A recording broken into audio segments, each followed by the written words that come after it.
Demolition, and there's that right hand. They're duking it out, not by the right hand. Takayama.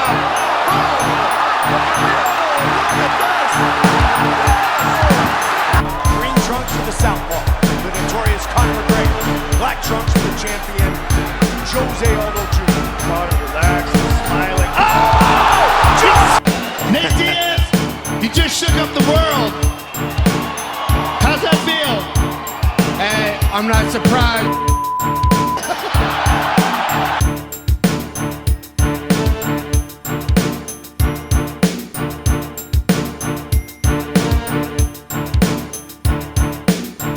Welcome to another episode of Chingasso's Combat Crew. Thank you for joining me. I'm ready to talk Chingassos. I hope you all are ready to hear him. I got Uncle Dana overhauling the ranking system, Jamahal Hill being delusional as hell, UFC 308 bangers to watch, my very own 8-man BMF tournament that I simulated, and all kinds of other UFC news in the meantime. I hope you all week, your day is kicking off to a fantastic start. Let's start by talking about an episode, a bonus episode that I'm going to be dropping later on this week. I had the pleasure of interviewing Purple Belt JT Wheeler, who has just qualified from the Herb Dean MMA referee school. He dropped tons of knowledge on what it takes to be an MMA ref, what it takes to be an MMA official, a judge, all kinds of stuff. I had no idea what I didn't even know. Stay tuned for this great interview that will be dropping later this week. And again, thank you to my boy JT Wheeler. It was an honor. I hope to have you back on someday soon, my man. Take care. Thank you for spending your little bit of time with you and dropping all kinds of knowledge. You guys are going to definitely love that episode. All right. Speaking of the hero we need, Uncle Dana on the case. Check this out. This is what Uncle Dana had to say after the ranking came out. After UFC 307. You guys remember that banger main event? Khalil Roundtree, Alex Poton Pereira. Here's Uncle Dana. The morons strike again. Khalil Roundtree fights that badass fight against Pereira, and the morons rank him number 8. Literally this week, I have a meeting to try to fix the rankings and get all these know-nothing, do-nothing mother effers out of it. Woo! God damn! Yeah, that's right. Uncle Dana is not happy. I wonder if he's going to use AI, because there's no way he can just hire his own staff, because that would just make it too obvious that he's going to influence the rankings. I mean, what is he going to do? Who knows? But definitely something needs to happen. I don't agree with that number 8 ranking. I don't know where Khalil was at before that, but it's kind of hard to move up in the rankings when you lost, even though you were going up against the champ, man. All right. On the screen, I have a fighter that is very well known that at the moment, when I put this up, was on an 8-fight winning streak. I hope that doesn't give it away, but check it out. Wins on the screen: Zelim Imadaev, Chaos Williams, Nico Price, Andre Fiallo, Santiago Ponzinibbio, Andre Petrovsky, Michael Olejuzek, and Ior Poteria. So yeah, this is Michel Pereira. Michel Pereira is on the Dana White bandwagon as far as getting rid of the rankings. I'm a fan of the man on the screen because he was saving dogs during the floods in Brazil. But now we're talking about fighting. He's won 8 in a row against 8 nobodies, and he is not in the rankings. Well, looks like it's going to take a little bit longer for Michel Pereira to get into the rankings, because last night, UFC Fight Night main event was Michel Pereira taking on Anthony Fluffy Hernandez, and it was nothing good for Pereira after the first 2 minutes, guys. What do you think? Yeah, maybe 2 minutes or so. Pereira came out like a bat out of hell, landing a couple front kicks, landing some body kicks, landing some shots, but Fluffy ate it and took over as the round and fight went on. I got the judges' scorecards on the screen. I only want to share one scorecard, really, though. Check this out. Judge Derek Cleary scored round 1 for Pereira, 10-9. All right, I can live with that. But then he goes on and gives rounds 2, 3, and 4 to Fluffy at 10-8, bro. That's the type of fight that went down this past weekend. It was an ass whooping and a half for sure. So I don't think anything's going to change in the rankings, as Fluffy was number 13. Pereira was number 14. So No one swapped positions there. It was a very impressive win for Fluffy. So I would imagine his next fight probably going to be against somebody a lot higher up in the rankings. And as far as Pereira goes, back to the end of the line, bro. Go get yourself some cardio, man. You are too good of a fighter to have this small of a gas tank. So let's figure this out, bro. You are explosive as hell. All right, guys. Couple weeks ago, we are a couple weeks removed from UFC 307. On the screen, I have checked out this clip that somebody uploaded to Reddit, and it's the 4th round of the fight. 2 minutes, 45 seconds left. And let's watch Poatan go into survival mode. It's almost like he's just moving on instinct. I don't even know if he's really thinking here. He's just probably moving. Check it out.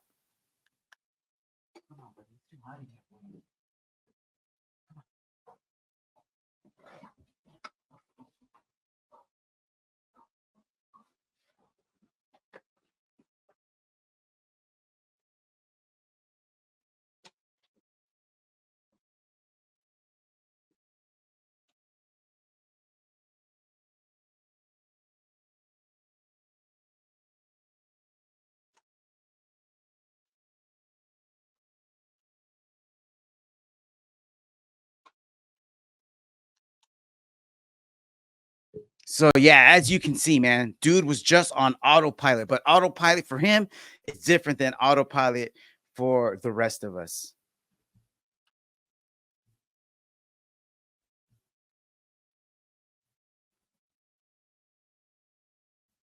All right, keeping the show moving, keeping the show moving. I promise you guys. Oh, actually, I forgot about this. Check this out. So I'm simulating a little BMF middleweight tournament. I happen to throw Poatan in it, but after watching this video here, I don't know if the dude could ever go back down. I mean, look at this weight cut that he goes through at 205. So this is him making weight for his fight against Khalil Roundtree, and it looks uncomfortable as.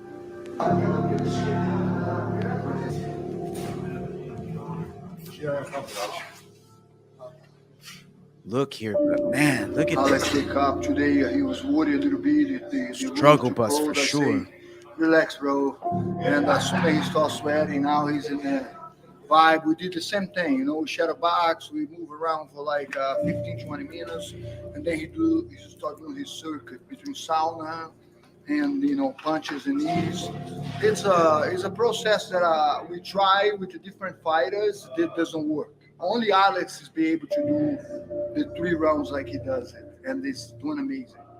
This is money, when you work for money, you work to lose weight. When this is dripping, this is the fight before the fight, man. Dude is just putting it all on the line before he even has to get into the cage. I mean, once you go through a struggle like this, I guess the fight is just a piece of cake, man. I mean, gosh, that's just that champ life, man. And speaking of that champ life, on the screen, I promise you guys, Master Steven Seagal, school is in session, everybody. Get the notebooks out, write this down, remember the date. Steven Seagal teaching Poatan how to punch. How to punch in a way that's different, and you won't be able to see it, but it can even be deadly. It's all about the way your fist lands. But you see the difference between me and him. You will learn. I'm going to give you one of these. Blind hit. Boom. Boom. But this is, don't hit here. Hit down here. Boom. We're here. Like this. Ai, caralho. The reason why Anderson Silva and Lyoto knocked them out is because they did what I told them. Does he have to be filming now? This guy is full of poop so much, man, but it's awesome to watch him talk. Never seen that level of delusional before, or have I? All right. UFC Vegas 100 coming up Saturday, November 9th. We're about 3 weeks away from this. It's an okay card. I'm not super pumped on this, but it's going to have some good fights. Speaking of good fights, probably the one fight that I'm looking forward to the most besides the main event, Gerald Meerschaert taking on Rainier the Ritter. If you're not familiar with RDR, banger ass fighter, double champ over at 1FC, also had an awesome grappling match against Cade Rudero, I believe. And he's coming over to the UFC now, so this should be a good fight. And Carlos Prates taking on Neil Magny. This is the Carlos Prates coming out party. He's about to make a statement, probably smoke a cigarette, drink some whiskey on the way to the cage. But dudes, I like the guy's style. I like the way he fights. He comes to finish, and Neil Magny is a good feather in his cap, a good measuring stick to see where Prates is at and whether or not he's ready to move forward and jump into competition in the top 10, which I think he is. What do you guys think? All right, moving forward, let's go. I was talking about Delusional Steven Seagal, but this guy is giving Steven Seagal a run for his money. Speaking of Delusional, Jamahal Sweet Dreams Hill says he's number 8 coming off a loss. He needs to fight somebody and get a win before he gets up to my level.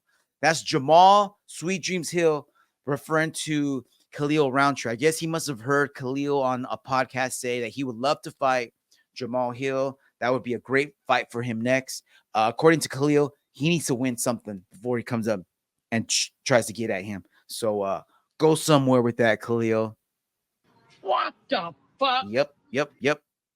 So not done with Jamahal yet. Not done, guys. Check this out. He also chimed in on the Pereira and Khalil Roundtree fight. And he says, the way that Pereira beat Khalil, for one, Pereira couldn't beat me fighting that way. That's right, because Khalil went 4 rounds while Jamahal couldn't even go through 1. All right, he did not make it through round 1. Let's get that straight. So Jamahal Hill is actually dropping facts because he could not beat him in a 4-round fight because he would only need 1. Now, staying on the Jamahal Hill hate wagon. Hate. I love hating on Jamahal Hill. I don't know why. He makes it so easy, but I do want to see the man fight. I want to know how good he is, right? Because I don't think he is as good as he thinks he is. Like, yeah, the man went 4 rounds with Glover, got the belt. But even before that, just haven't been impressed with anything. I mean, this is the guy who got his arm ripped off by Paul Craig. Are we not forgetting that? Well, he's ready to make a statement. Whether or not he's going to do that or not, who knows? But he's got a dance partner, and it's going to be Yuri Prochaska. That is going to be a banger fight, and it's going to be the first pay-per-view of January, UFC 311. I don't know where that location is. I've heard rumors that it's in LA. I think Umar was saying that the UFC is supposed to have a show in LA. I don't know if that's the pay-per-view, but UFC 311. Stay tuned to see who else they throw on that card, man. So check this out. I found this on Reddit somewhere in the grappling thread somewhere. This is a grappling match. I repeat, a grappling match only. No striking, but our ex-UFC fighter, Mohammad Mokaev, is going to be taking on Raul Rosas Jr. October 25th, Abu Dhabi. Yeah, that's going to be cool, man. This is going to be a good fight. 2 good grapplers. I mean, we know Mohamed's a banging ass grappler. I don't know what belt he's at in jiu-jitsu, but pretty high level. And Raul Rosas, man, he's a kid, but his ground game has been his bread and butter. So this is going to be a good showcase for both guys to show their grappling skills. All right, man. I was talking about this earlier in the show, and I have been so hype on this ever since I found out that you could simulate your own tournament on UFC 5. So earlier in the week, I put in a little Amazon Prime ordered myself UFC 5 on PS5, downloaded the PlayStation app onto my computer, and I streamed it from the PlayStation. I set up an 8-man BMF middleweight tourney after hearing Dustin Poirier throw out there his 4-man lightweight BMF tournament. So I went, all right, let's do this. 8-man middleweight tourney, starting with Dricus du Plessis taking on Yuri Prochaska. Nasruddin Imavov taking on Israel Adesanya. Alex Pereira dropping down from light heavyweight to 185 because he did say that he wanted the smoke.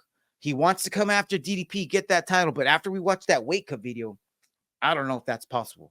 But because this is the video game world, we can make it happen. So I got Bobby Knuckles taking on Alex Poatan Pereira, and the 4th bout in my BMF middleweight tourney, Sean Strickland taking on Kyle Bohayo. Now, I ran the first round Friday night, and here are the results. Yuri Prochaska wins by TKO. Round 4 was a slobber knocker of a fight. It went down exactly like you think it was. Just two tornadoes going at each other, throwing things, everything, including the kitchen sink, and Yuri comes out on top. Right underneath that, Israel Adesanya also gets a TKO round 4. It was quite a back and forth with Izzy in control for most of the fight, but he ends up getting the finish by high kick, I believe, in round 4. On the other side of the bracket, Sean Strickland takes out Caio Borralho, but not before Caio put an ass whooping on Sean, and Sean ends up getting the TKO in round 4 as the doctor had to come in and stop the fight because Caio had a nasty cut on his face. And the final bout of the middleweight BMF tournament was a banger fight between Alex Poatan Pereira taking on Bobby Knuckles.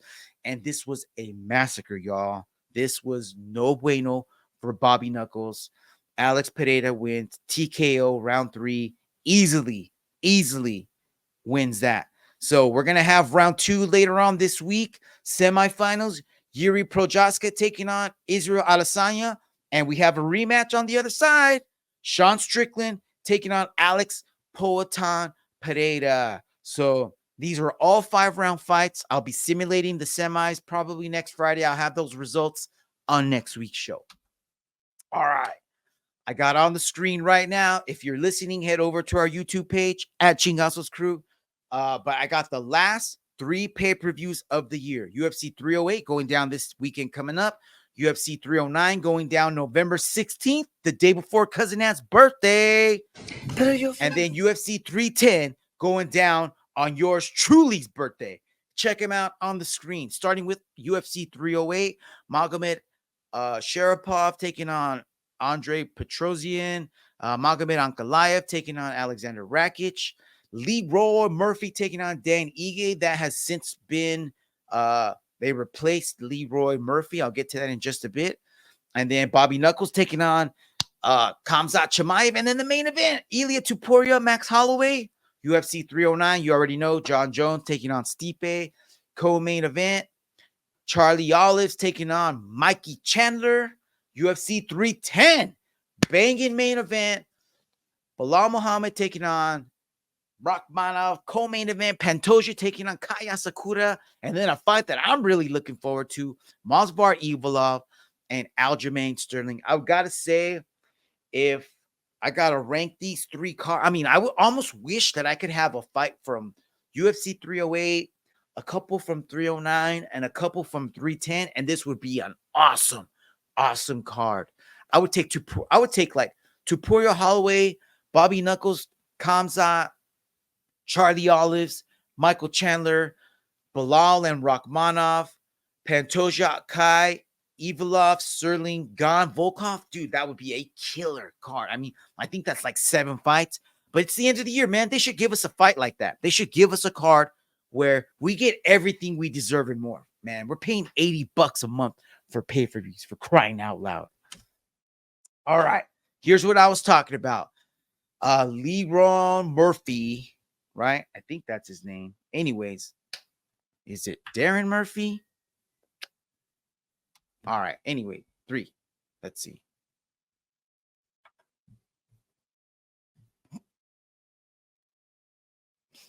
Yep, it's Leroy. All right, 3, 2. All right, here's what I was talking about. Leroy Murphy has been forced to withdraw from his fight at UFC 308 against damn 50K Ige, but a hero has stepped up. A man that goes by the name, I don't know if you've heard of him, Jean-Lord Silva. Let's hope that this dude makes weight. I know he had trouble making 145 last time. So as far as I know, this is still at 145, even though it's a couple of weeks away. But this got really, really interesting. Dan Ige, Jean Silva. Let's see what happens. So fight nerds throwing their record out there on the line last second. They don't give a rip. They come to fight. All right. Speaking of people that are coming to fight, found this also on Reddit, and this was the top 5 KOs of 2024 in no particular order. According to them, I wouldn't agree with it. These are 5 awesome KOs. I'm sure there's some out there that we could also put into this list, but let's check this out. Let's see what they got. Alex Pereira versus Jiri Prochaska. You guys remember that?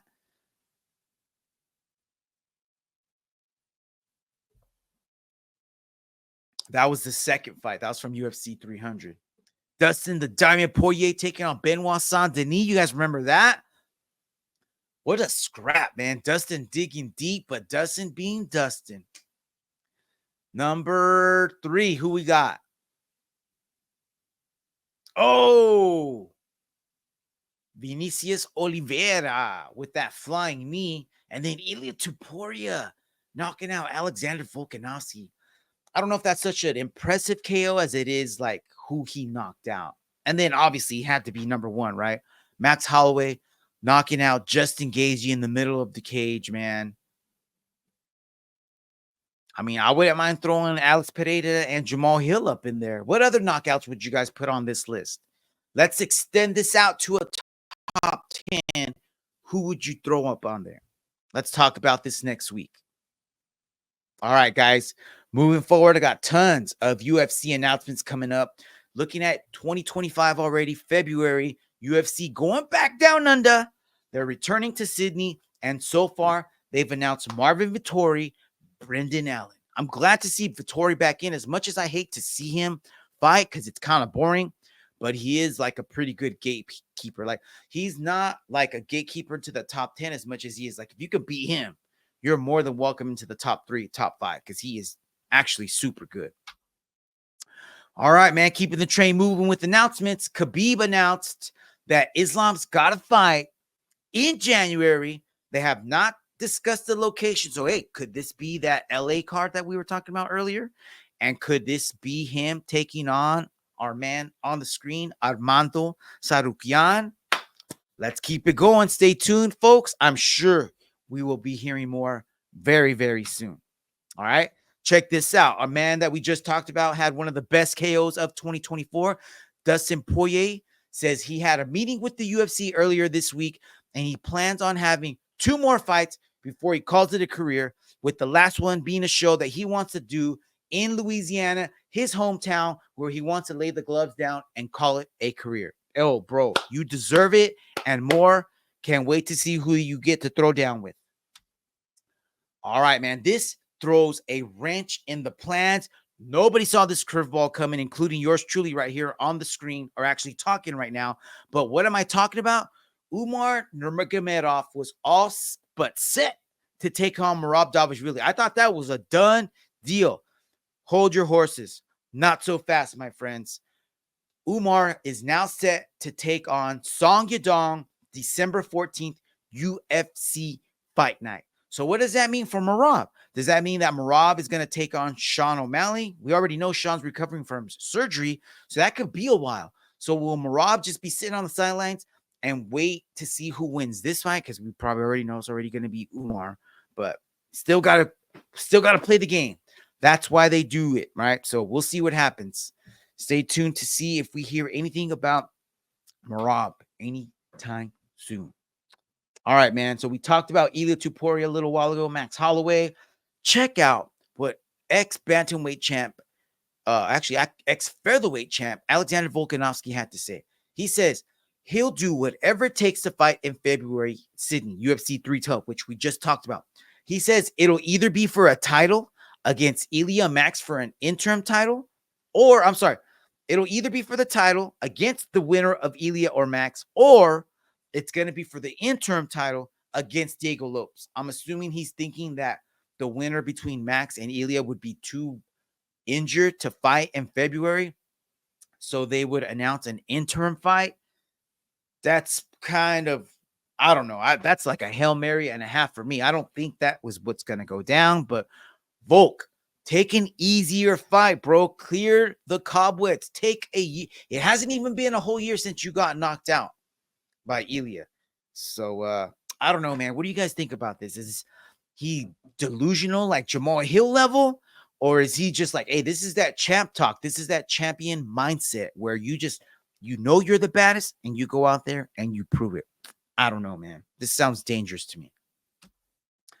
All right, we did have another show this past weekend that was not UFC, but we really don't need to talk about any other fight that was on that card except for the main event. Talk about PFL show, Francis Ngannou taking on Renan Fereira, and it almost went a whole round. A lot of people did not expect it to go that far, but I gotta say, man, I watched the weigh-ins. Size don't mean shit, man. Renan Fereira was a giant. This dude is so big. I've never seen Francis Ngannou look like normal size almost, because that's how big this guy was. But again, like we said, size don't mean shit. Ask D and the Savage Technique crew what conquers strength. Savage Technique, bro. Check this out. So this is Francis Ngannou, after he worked the single leg, dropped Renan down on the ground. Renan turtles up, and Francis is like, oh, I see you, bro. Check this out. Bam, bam, bam, bam, bam. And I think like right about here, they could have stopped it already. But he goes on to take out. Dude, he was face down in the dirt. Check that out. He's done. He takes one. Oh, actually, he just took one extra shot after he went down. But it probably could have stopped it right there. 1, 2. Yeah. I don't care who you are. I don't care how big you are. Nobody needs to take 1 or 2 extra shots from Francis Ngannou. That is some crazy, scary stuff right there, man. Not the day. Yeah, not any day. Not any day at all. All right, guys. Like I said at the beginning of the show, 5 more sleeps and a wake up to UFC 308. This is going to be one of the best pay-per-views of 2024. I cannot wait.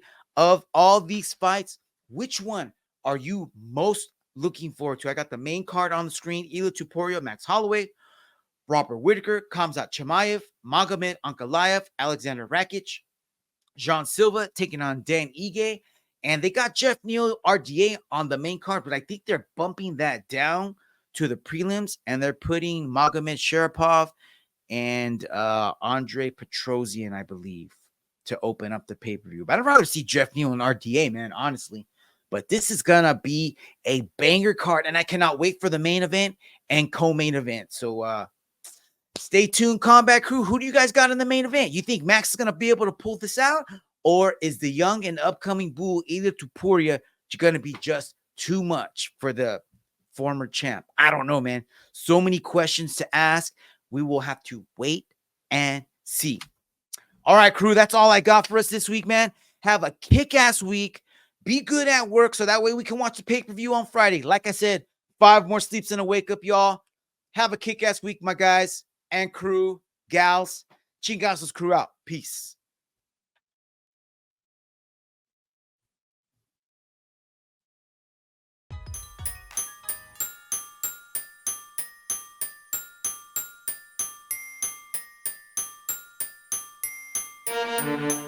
Demolition, and there's that right hand. They're duking it out. Mount Vernon right hand.